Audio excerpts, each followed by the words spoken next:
I always find these stories about the old world violinists quite fascinating. There's so many of them out there. There are, of course, the famous ones, and then maybe those only known by a few. Of course, one of the most famous ones is when the young Heifetz at 16 years of age in 1917 made his breakthrough American performance at Carnegie Hall. And Mischa Elman, a famous violinist of the day, was sitting in the audience and was sitting next to the pianist Leopold Godolsky. And he said to Godolsky, "It's a bit hot in here." And then Godolsky said, "Not for pianists, mate." Because Heifetz was blowing everybody away, of course. That was the start of his phenomenal takeover of the violin world.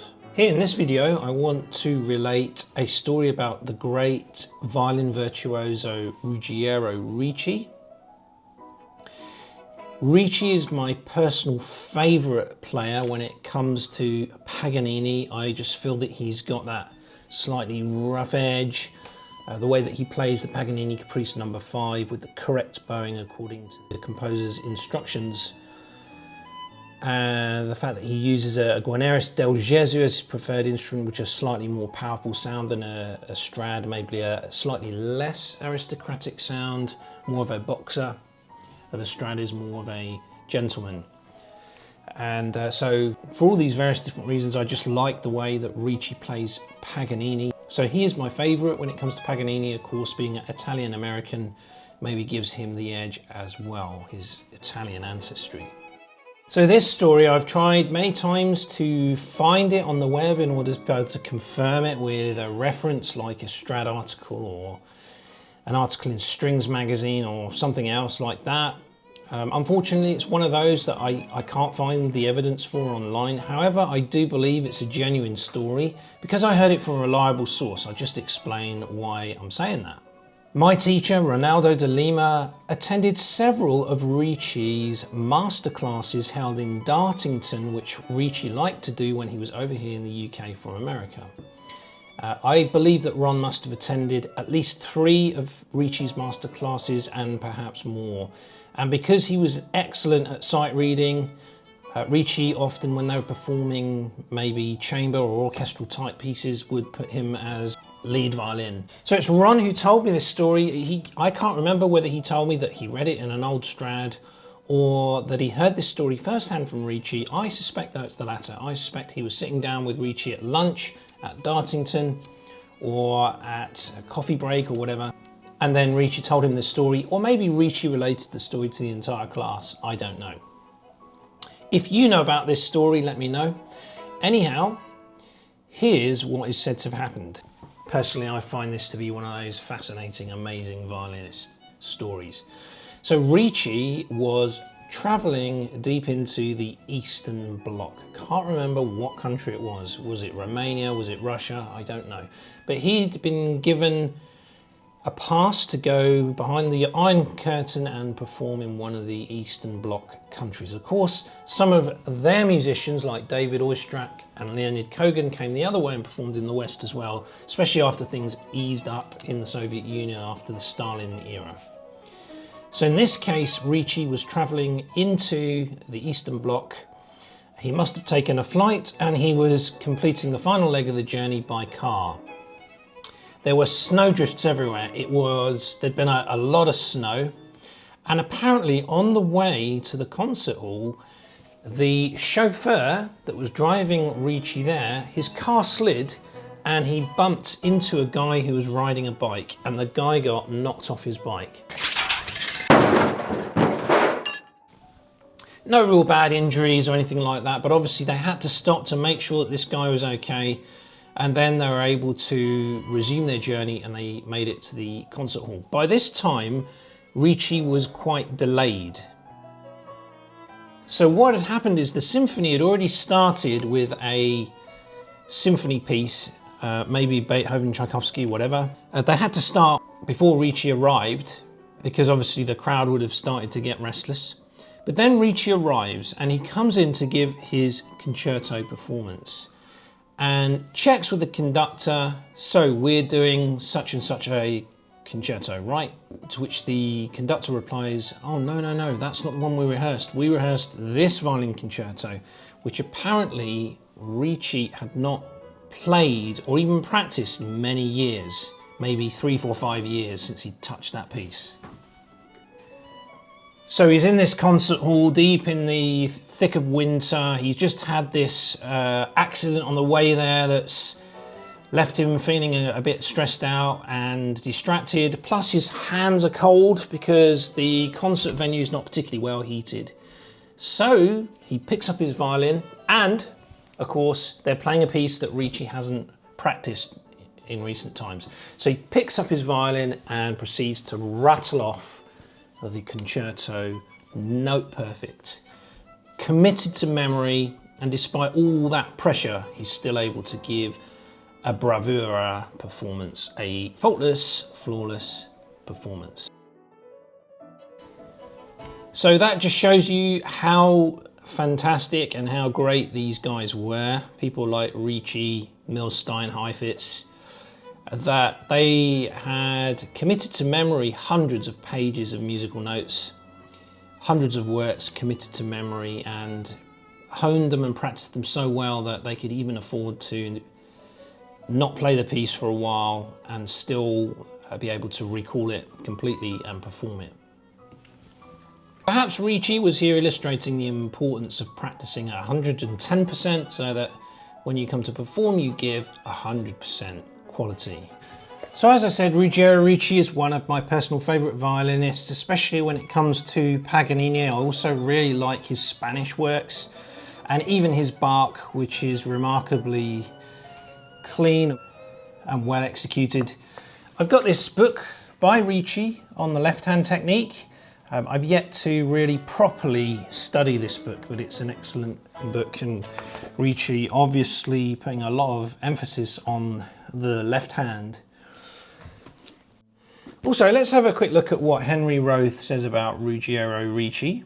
Chapter 15 here on page 167 of Henry Roth's book, Violin Virtuosos from Paganini to the 21st Century.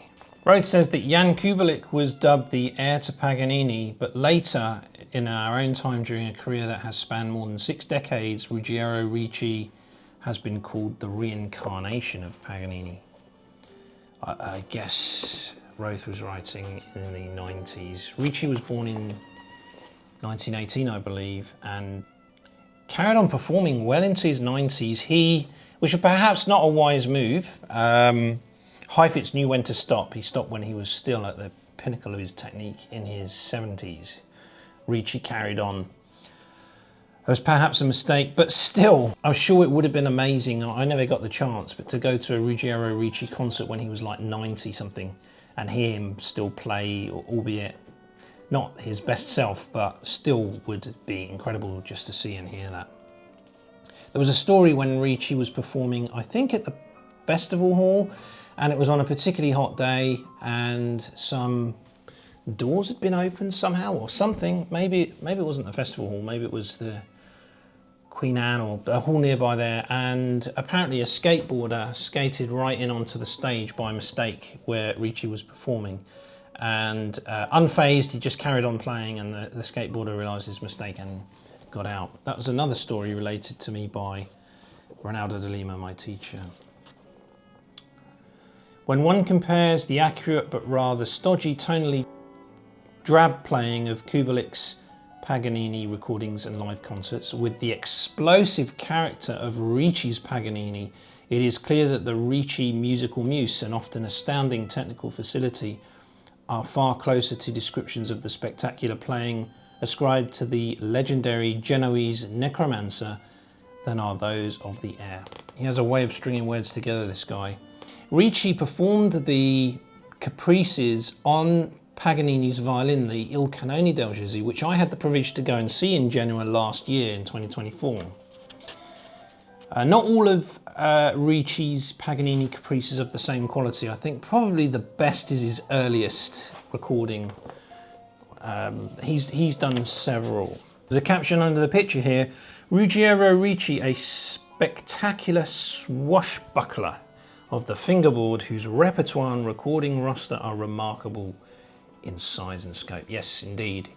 Lots of recordings available that he's made. I'll give a quick brief timeline of Ricci's life. Ruggiero Ricci was born in 1918 and died in 2012. He was born in San Bruno, California, the son of Italian immigrants.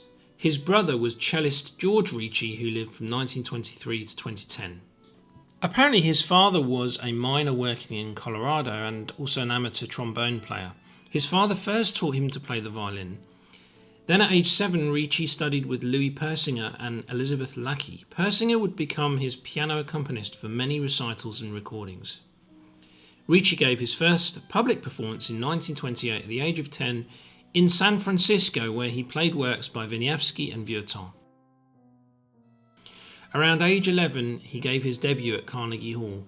In the 1930s, Ricci studied in Berlin with Georg Kuhlenkampff, where he learned a German style of playing in the tradition of Adolf Busch. He also studied with Michel Piastro, a former Leopold Auer student, and Paul Stasovich.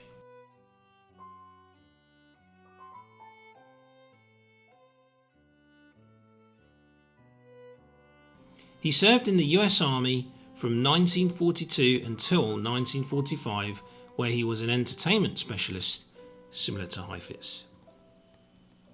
In 1947, Ricci was the first violinist to record the complete 24 Caprices, Opus 1, by Paganini in their original form.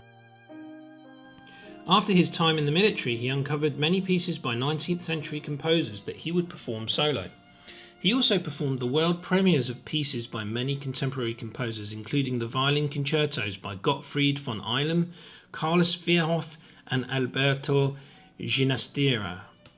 Aside from performing over 6,000 concerts in 65 countries during his 70-year solo career, Ricci also made over 500 recordings on every major label.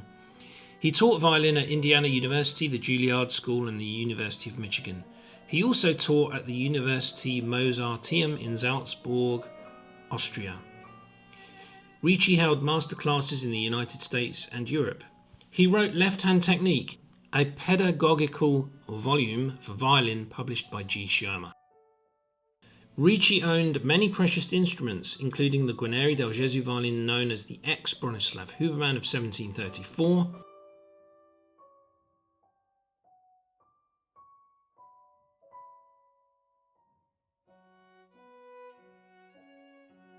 a Storioni, a Luis Bellini, a Curtin and Alf, a David Bagg, and a couple of Ragazzi.